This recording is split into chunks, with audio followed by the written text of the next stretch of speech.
화면에 나와 있는 성경과 좀 달랐네요. 왜 그런지 모르겠는데 최신판으로 해주신 거 맞죠? 제가 좀 구판을 가지고 있었던 것 같습니다. 예. 오늘은 부활주일입니다. 우리 주님께서 우리의 모든 허물과 죄를 씻어주시고 깨끗게 해주시고 우리의 상황과 상관없이 의롭다고 이렇게 해주시기 위해 죽으셨습니다. 그리고 나서 사흘 만에 무덤에서 사망 권세를 쳐부수고 부활하셨습니다. 바로 오늘이 그것을 축복하며 축하하는 날입니다. 사람은 모든 사람이 죽습니다. 한 사람도 예외 없이 다 죽게 되어 있습니다.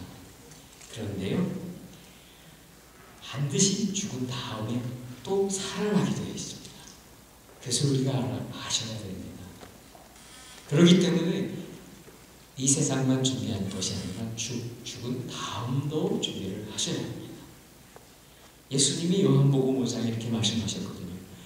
이를 기이 여기지 말라. 무덤 속에 있는 자가 다 그의 음성을 들을 때가 오나니 선한 일을 행한 자는 생명의 부활로, 악한 일을 행한 자는 심판의 부활로 나오리라. 두 가지 부활이 있다는 거예요. 선한 사람의 부활, 악한 일을 행한 사람의 부활. 예수 그리스도를 영접하고 구원받아서 하나님의 자녀가 된 우리들과 예수님을 모르는 사람들과 다르다는 거예요. 두 가지가 있다는 것입니다. 문제는 무엇일까요?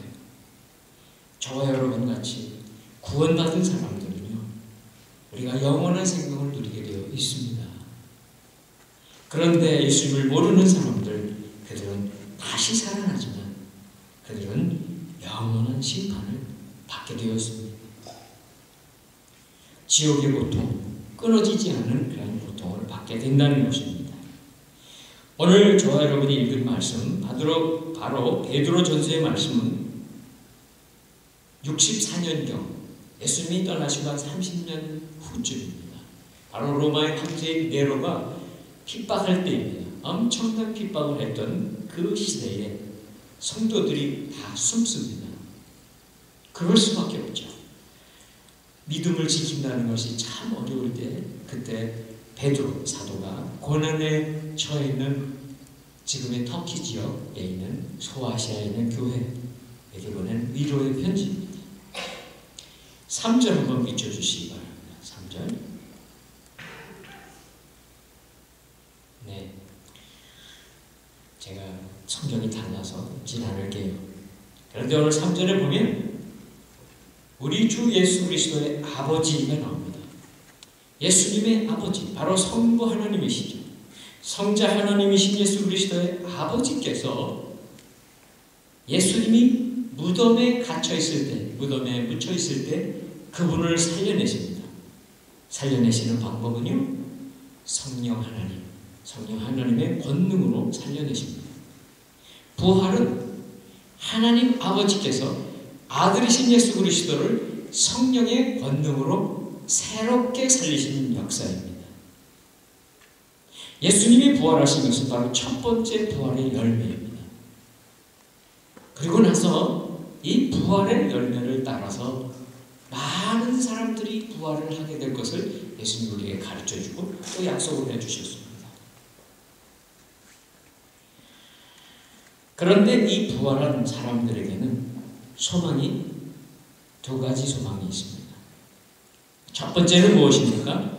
바로 말씀드린 대로 우리가 육신으로는 살아있지만 우리 영혼도 죽어 있었던 사람들입니다. 우리 주님을 만나기 전까지는 육신은 살아있었지만 영혼은 죽어있던 우리들이 육신도 살고 영혼도 살아나는 그런 거듭나는 사람들이 되었다는 것입니다.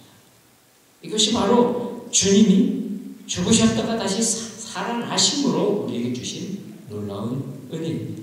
두 번째 있습니다. 3절에 보면 두 번째는 산 소망이 있게 해주셨습니다.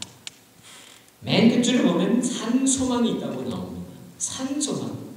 무엇일까요? 소망 중에는 헛된 소망, 죽은 거나 마찬가지인 소망도 있고 살아있는 소망도 있다는 거예요.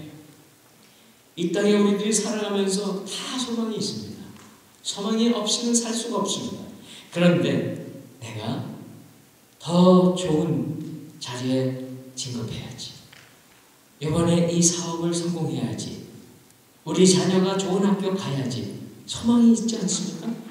그러한 소망은 세상 사람들도 다 가지고 있는 소망입니다. 그러나 우리들에게는 또 다른 소망이 더 있어야 합니다. 그것이 바로 산소망입니다.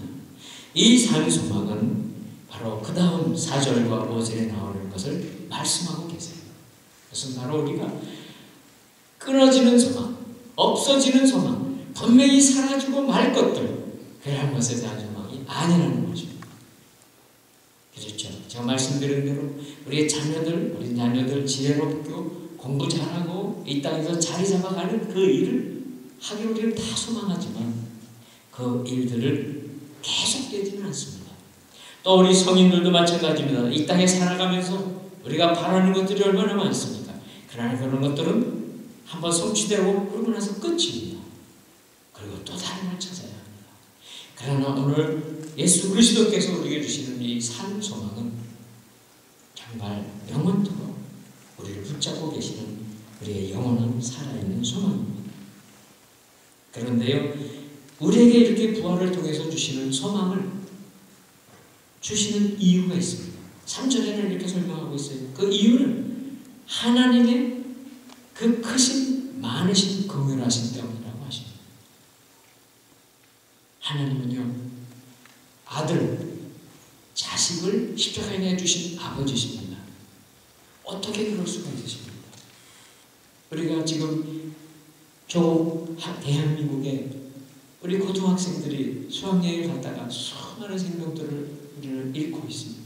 그 부모들의 마음이 얼마나 아프겠습니까? 말할 수 없는 슬픔 속에 안타까움 속에 있습니다. 자녀를 잃는다고 하는 것은 가장 큰 부모의 슬픔입니다. 그런데 하나님 아버지도 동일한 슬픔을 가지셨던 분이십니다. 왜 그러셨습니까?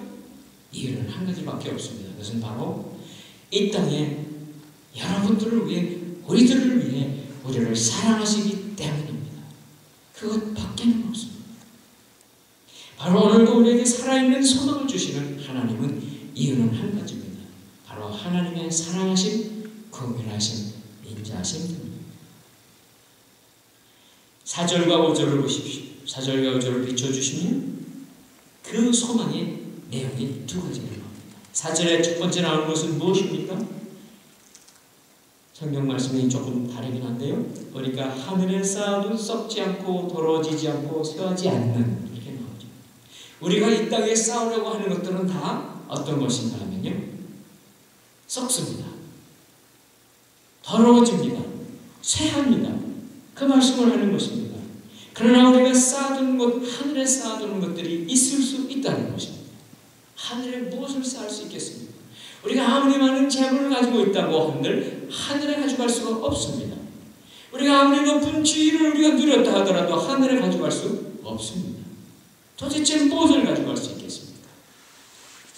그것은 하나님이 우리에게 예비해 주신 것이 하나님 나라에 있다는 거예요. 우리는 이 땅의 것을 얼마나 많이 추구하는지 몰라요. 필요합니다. 그러나 사야 될 것들, 우리가 누리고 끝나는 것들로 끝이 아니라고 말씀하십니다.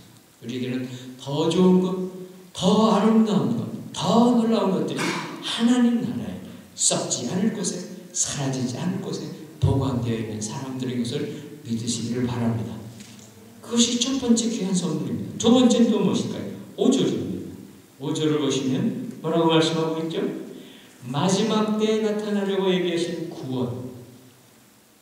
우리는 구원받은 사람들입니다. 예수 그리스도를 영접한 모든 사람들, 바로 그리스도께서 십자가에 나를 위해 죽으셨고 그리고 나의 새로운 생명이 되시기 위해 다시 부활하셨다는 것을 영접하는 사람들마다 다 구원받았습니다. 그것은 구원의 시작일 뿐입니다. 그리고 우리는 구원을 완성해야 합니다. 물론 이 구원은 돌이켜지지 않습니다. 결코 바꾸거나 반환하거나 하지 않는 구원입니다. 한 번 받은 구원은 영원토록 갑니다. 그러나 우리는 이 땅에 살아가는 동안에 우리는 연약하기 때문에, 우리의 허물 때문에, 부족함 때문에 쓰러집니다. 또 넘어집니다. 그리고 많은 일들을 당하게 될 수밖에 없습니다. 그렇지만 오늘 말씀하십니다. 바로 말세에 예수 그리스도 그분은 다시 한번 오십니다. 이 땅에 처음 오신 것은 2000년 전입니다. 그러나 다시 오실 것입니다. 언제 오실지 우리는 모릅니다. 그러나 그분은 다시 오십니다. 그렇게 하실 때에 우리의 구원이 완성이 됩니다. 하나님 나라의 백성으로 완전하게 살아가게 된다는 것입니다. 어떻게 믿냐고요? 여기 말씀하고 있어요. 5절에 이렇게 말씀하죠. 하나님의 능력으로, 하나님의 능력입니다. 하나님의 보증입니다. 하나님은 그 보증을 위해서 우리에게 보내주신 것이 성령 하나님이십니다.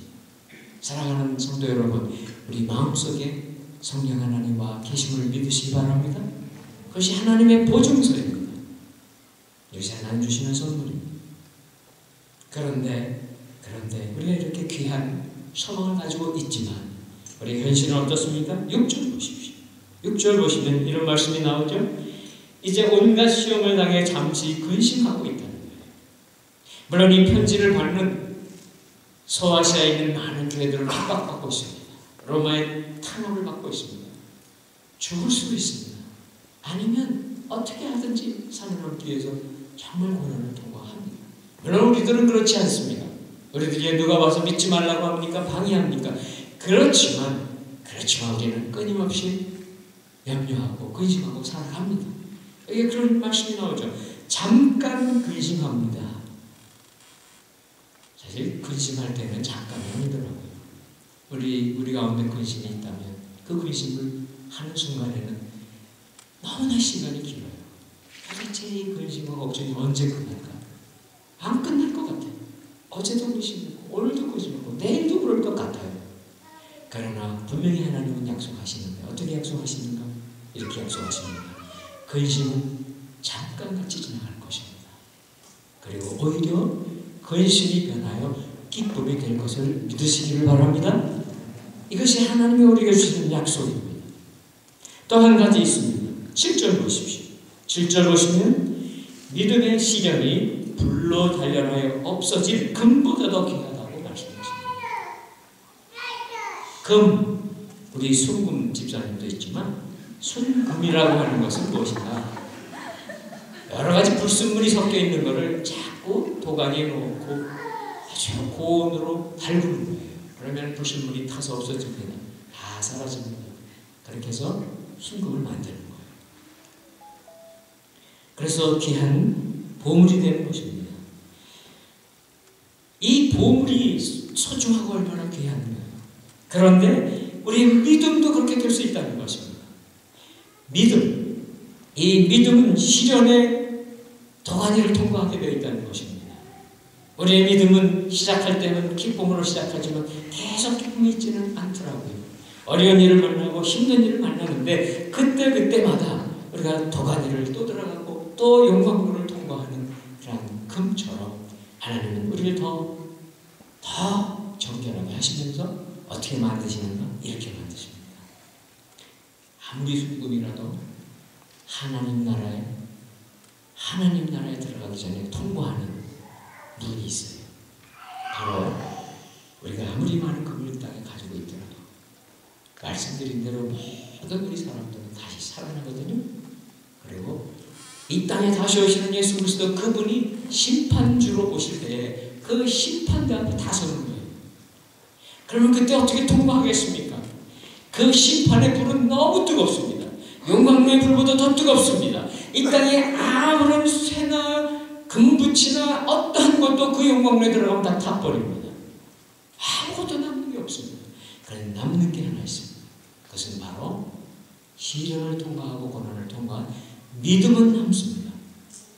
얼마나 감사합니까? 우리가 가져갈 수 있는 하나님 나라에 가져갈 수 있는 정금보다 더 귀한 믿음을 가진 분들이심을 믿으시기를 축원합니다. 이제 말씀 마치겠습니다. 8절 9절입니다. 8절 9절 우리는 어떤 사람들입니까? 8절에 보니까 이런 말씀이 나와요. 여러분은 그리스도를 보지 못했으나 사랑합니다. 우리도 그렇습니다. 예수님을 2000년 전에 오셨던 예수님을 육신으로 만난 적은 없습니다. 그러나 우리에게 믿음을 주셨습니다. 이것은 놀라운 기적입니다. 우리가 선택한 것 같지만 아닙니다. 우리가 배워서 공부해서 아는 것 같지만 아닙니다. 이 세상에 얼마나 많은 사람들이 공부를 하고 연구를 합니까? 많은 학문을 쌓다고 예수님을 알지 못하더라고요. 아무리 많은 학문의 경지에 이른 분들이라고 하더라도 하나님의 말씀을 들어도 깨닫지 못하더라고요. 이것은 하나님의 영이신 성령님의 역사가 없이는 일어날 수 없는 기적입니다. 우리의 믿음 생활이 벌써 오래된 분들 아닙니까? 5년, 10년, 20년 더 오래된 분들도 있겠죠? 이 놀라운 일을 시작하신 분은 우리가 아니더라고요. 바로 하나님이 먼저 시작하셨고 하나님 우리들 마음속에 성령을 오셔서 믿음을 주셨던 것입니다. 그러나 하나님이 이렇게 우리를 축복하십니다. 볼 수도 없었는데 보지도 않고 믿는 우리들을 얼마나 존귀하게 여기는가 이렇게 말씀하십니다. 얼마나 존귀하게 여기는가. 예, 제가 7절을 빠지고 지나가는데 7절에 이런 말씀하세요. 예수 그리스도께서 다시 오실 때에 우리에게 무엇을 주시는가요? 칭찬과 영광과 존귀를 주십니다. 바로 그것이 우리들에게 주시는 하나님의 예비하신 큰 선물이십니다. 사랑하는 성도 여러분, 우리들은 오늘 8절과 9절에 있는 것처럼 우리들이 가지고 있는 이 땅에 살아가는 우리들의 걱정, 근심, 염려, 두려움 무엇이든지 우리 힘으로 풀 수 있는 것은 한 개도 없습니다. 하나도 없습니다. 오직 예수 그리스도 그분이 우리에게 오셨습니다. 사랑하는 주님이 우리에게 오셨습니다. 부활하신 주님이 우리에게 오셔서 우리를 만나기를 원하십니다. 주님은 살아계시지 않습니다. 주님은 우리 안에 영으로만 계시지 않습니다. 그 예수 그리스도를 만나시고 우리 오늘 9절에 있는 것처럼 믿음의 완성입니다. 믿음의 완성이 무엇일까요? 9절에 보십시오. 믿음의 결국은 영혼의 구원입니다. 우리는 이 땅만 살아가는 사람들이 아닙니다. 영원한 하나님의 나라, 하나님의 백성으로 살아갈 것입니다. 하나님을 찬양하며 살아갈 것입니다. 우리 주님과 함께 영원토록 주님을 찬양하며 살아가는 하나님의 자녀 되시기를 주 예수 그리스도의 이름으로 축원합니다. 기도하겠습니다.